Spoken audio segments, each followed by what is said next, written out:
Hi hello friends, welcome to Laksha's lunch box. இன்னைக்கு நாங்கள் என்ன வீடியோ பார்க்க போகிறோம்னா, நாங்கள் நார்த்து சைடு போயிருந்தோம். நாங்கள் எப்பயோ வீடியோ போஸ்ட் பண்ணி வச்சுருந்தோம். நாங்கள் 1 வீக் ட்ரிப்பு போகிறோம். அரக்கோணத்துலேருந்து ஷிரிடிக்கு நடுவில் இருக்க கோயில்ஸ் எல்லாம் பார்த்துட்டே போகிறோம். இங்கே நாங்கள் வந்து மும்பை எல்டிடி எக்ஸ்பிரஸில் போனோம். நாங்கள் மந்த்ராலயம் ரோடில் இறங்கிட்டோம். நடுவில் ஒரு 5 o'clock நாங்கள் இறங்கிட்டோம். இதுதான் மந்த்ராலயம் ரயில்வே ஸ்டேஷன். நாங்கள் 15 மெம்பர்ஸ் கிட்ட வந்தோம். அதில் வந்து 8 பேர் பெரியவங்க, 7 பேர் சின்னவங்க, 6 பேர் தான் சின்னவங்க. நான் ஒரு நடுவில் வருவேன். அடுத்து எங்கள் அப்பாவும் எங்கள் மாமாவும் ஆட்டோ பேச போயிருக்காங்க. 15 கிலோமீட்டர் கோயிலுக்கும் ரூமுக்கும் ஆட்டோ வெற்றிகரமாக பிடிச்சி வந்தாச்சு. இங்கே ஒரு டீ கடையில் டீ சாப்பிட்டுட்ருக்கோம். பஸ் ஸ்டாண்டு பக்கத்துலேயே கோயில் பக்கத்தில். நாங்கள் வந்து தேவஸ்தானம் ரூமுக்கு போகணும். ஆனால் அது வந்து 12 o'clock to 12 o'clock தான். எங்களுக்கு 11 மணிக்கு ட்ரெயின். அதனால் அன்றைக்கி நைட்டு சண்டே போகணும். நாங்கள் சண்டே நைட்டு 11 மணிக்கு ட்ரெயின். ஒரு ரூம் வாங்கிட்டோம். லேடிஸ் எல்லாம் அங்கே குளிச்சுட்டாங்க. ஜென்ட்ஸ் எல்லாம் துங்கபத்ரா நதியில் குளிக்கிறதுக்கு வந்திருக்காங்க. எங்கள் ரூம் வந்து 2500. ஒரே ஒரு ரூம் தான். நாங்கள் எப்படியும் அட்ஜஸ்ட் பண்ணிக்கணும் 15 மெம்பர்ஸையும்.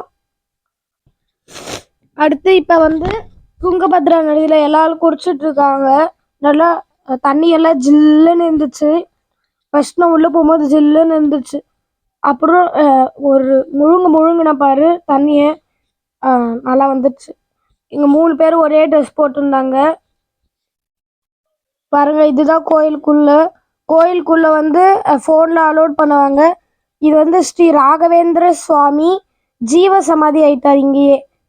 அப்படின்னா உயிரோடு இருக்கும் போதே செத்துட்டாரு.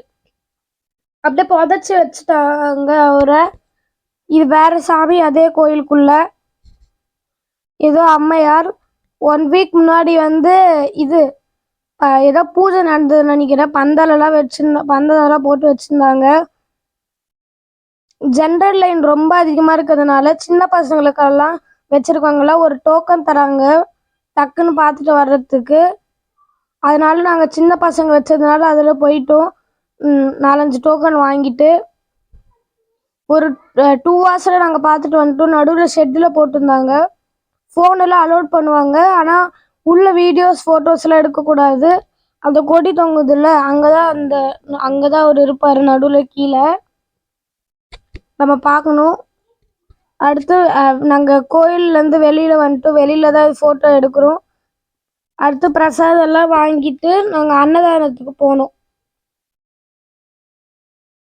சில பேர் தான் அன்னதானத்துக்கு வந்தாங்க. ரெயின் ரொம்ப இருக்குன்னு அவங்க ரூமுக்கு போயிட்டாங்க. சில பேர் தான் வந்திருக்காங்க. கோயிலுக்குள்ளே போகும்போது ஜென்ட்ஸ் எல்லாருமே டிஷர்ட் மேலே இருக்க போட்டிருக்க ஷர்ட்டு ஆர் டிஷர்ட் கைட்டின்னும். அது இவங்களோட ஏதோ இதுன்னு நினைக்கிற பாரம்பரியம். அதை பாருங்கள், மேலே ஒரு லைன் காட்டுச்சுல ப்ளூ கலராக, அதுதான் ஜென்ரல் லைன். 8 hours கிட்ட ஆகும். அன்னதானம் போகணும், சொல்லக்கூடாது. ஆனால் நல்லா தான் இருந்துச்சு. ஆனால் சாம்பார் சாதம் மட்டும் நல்லா இல்லை. மீதி சக்கரை பொங்கல், தயிர் சாதம்லாம் சூப்பராக இருந்துச்சு. தயிர் சாதம் எனக்கு ரொம்ப பிடிச்சிருந்துச்சு.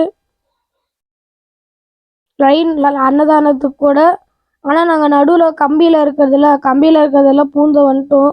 நானும் எங்கள் பாட்டி கூட ஒல்லியாக இருப்பாங்க, பூந்து வந்துட்டோம். அடுத்து நாங்கள் மத்தியானம் வந்ததுனால சைட் சீயிங் பிளேஸ்க்கெல்லாம் போகணும். ஒரு 5 sight seeing place. Panchamukhi Anjaneyar. இந்த ஆஞ்சநேயர் பாருங்கள் எவ்வளோ ஹைட்டாக இருக்கார். அடுத்து ஜகலம்மா அந்த கோயில். அது வந்து நல்ல ஒரு இப்போ நம்ம ஊருக்கெல்லாம் எப்படி ஒரு கோயில் இருக்கும் அந்த மாதிரி குலதெய்வ கோயில் மாதிரி அது. அடுத்து பஞ்சமுகி ஆஞ்சநேயர் கோயில் எனக்கு ரொம்ப பிடிச்சிருந்துச்சு. மலை மேலே இருந்துச்சு. இந்த கோயிலில் வந்து இங்கே இருக்கிற வெள்ளை கலராக அதை வந்து குனிஞ்சு பார்க்கணும். செருப்பால் நம்மளை அடிப்பாங்க. ஒரு 2 தட்டு தட்டுவாங்க. இது பாருங்க, எல்லாரும் குனிஞ்சு பார்க்குறாங்க, தட்டிக்கிறாங்க. அடுத்து நாங்கள் இன்னொரு வாட்டி தரிசனத்துக்கு வரலான்னு பார்த்தோம். ஆனால் ரொம்ப கூட்டமாக இருந்துச்சு. நீங்கள் வந்து சண்டே, சாட்டர்டே, தேர்ஸ்டே அந்த மாதிரி டேஸில் மட்டும் வராதீங்க. எதுக்குன்னா குழந்தைங்களை வச்சுட்டு அந்த டேஸில் தான் ரொம்ப கூட்டமாக இருப்பாங்க இந்த கோயிலில். நாங்கள் சண்டே போகணும், அதனால எங்களுக்கும் ரொம்ப கூட்டமாக இருந்துச்சு. அடுத்து நாங்கள் 11 மணிக்கு எங்களுக்கு ட்ரெயின் பண்டலிபுரத்துக்கு. அங்கே என்னென்ன எப்படி இருந்துச்சு அது கூட வீடியோ போடுறோம் கூடிய சீக்கிரமே. நாங்கள் ஒரு 9:00 அப்படி அளவுக்கு வந்து கிளம்பிட்டோம் ரயில்வே ஸ்டேஷனுக்கு. ஒரு 45 மினிட்ஸ் ஆகும். அங்கே ஒரு வெயிட் பண்ணியிருந்தோம், ஒரு 1 hour கிட்ட. ட்ரெயின் வந்துச்சு சீக்கிரமாகவே, ஏறி உட்காந்துக்கணும். Bye friends. இந்த வீடியோ எல்லோரும் பிடிச்சிருந்துச்சா லைக் பண்ணுங்கள், ஷேர் பண்ணுங்கள், சப்ஸ்கிரைப் பண்ணுங்கள். இன்னும் வீடியோ வேணும்னா பக்கத்தில் இருக்க பெல் ஐக்கான் கிளிக் பண்ணுங்கள்.